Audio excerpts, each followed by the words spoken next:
Hi guys, எல்லாருக்கும் வணக்கம் guys. இந்த வீடியோவில் நம்ம என்ன பார்க்க போகிறோன்னா, இந்திய அணி ரசிகர்களை மீண்டும் சைலண்ட் நாங்கள் பண்ணுவோம்.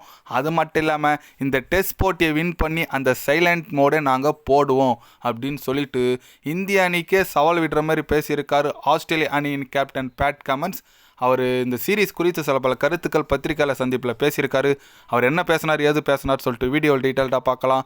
அதுக்கு முன்னே நீங்கள் நம்ம சேனலுக்கு புதுசாக வந்திருந்தீங்கன்னா ஒரே ஒரு சப்ஸ்கிரைப் மட்டும் பண்ணிவிட்டோங்க. வீடியோக்குள்ளே போகலாம். ஆமாங்க, பேட் கமெண்ட்ஸ். அவர் என்ன சொன்னார்னு கேட்டிங்கன்னா, சமீபத்தில் காலையில் பத்திரிக்கையாளர் சந்திப்பில் சந்திச்சாருங்க.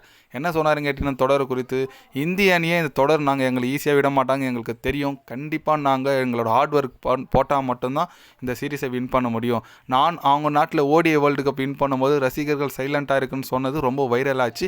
அதை தான் நான் திருப்பி சொல்ல விரும்புகிறேன்.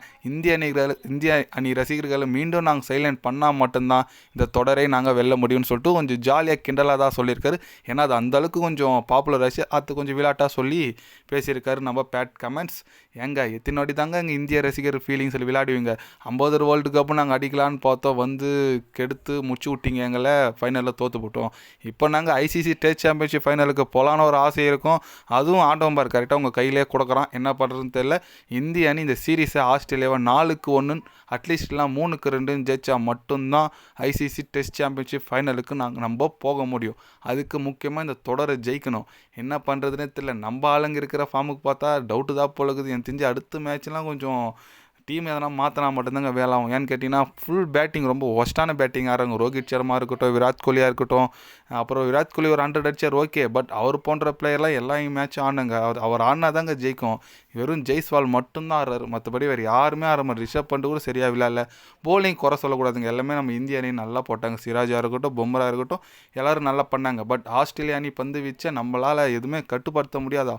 ஃபஸ்ட் இன்னிங்ஸில் 180 ஆல் அவுட்டு, செகண்ட் இன்னிங்ஸில் 175 ஆல் அவுட், செகண்ட் டெஸ்ட் போட்டியில்.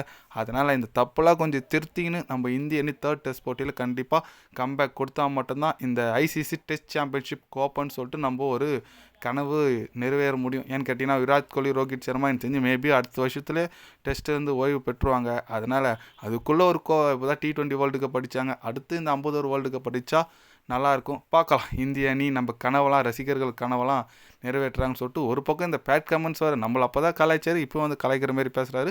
கொஞ்சம் காண்டாக தான் இருக்குது. பட் இந்திய அணி வெற்றி பெற்றால் அது ஈஸியாக நடந்துடும். அவங்க கொஞ்சம் எப்படி சொல்லுது, நம்ம மேலே அவ்வளோ இதுவாக இருக்காங்கன்னா நம்ம திருப்பி கொடுத்தா கண்டிப்பாக நல்லாயிருக்கும். பார்க்கலாம் இந்திய அணி ஜெயிக்கிறாங்களான்னு சொல்லிட்டு. நீங்கள் சொல்லுங்கள், இந்திய அணி இந்த ஐசிசி டெஸ்ட் சாம்பியன்ஷிப் ஃபைனலுக்கு போகுமா போகாதா? பேட் கமெண்ட் சொன்னது செய்வாரா செய்ய மாட்டாரா? உங்களோட கருத்து என்னன்னு சொல்லிட்டு கமெண்டில் சொல்லுங்கள். இது போன்ற ஸ்போர்ட்ஸ் நியூஸை தெரிஞ்சுக்கணுன்னா சேனலை சப்ஸ்கிரைப் லைக் ஒன்று பண்ணிக்கோங்க. கண்டிப்பாக கிரிக்கெட் பற்றி day by day channel update வரும்.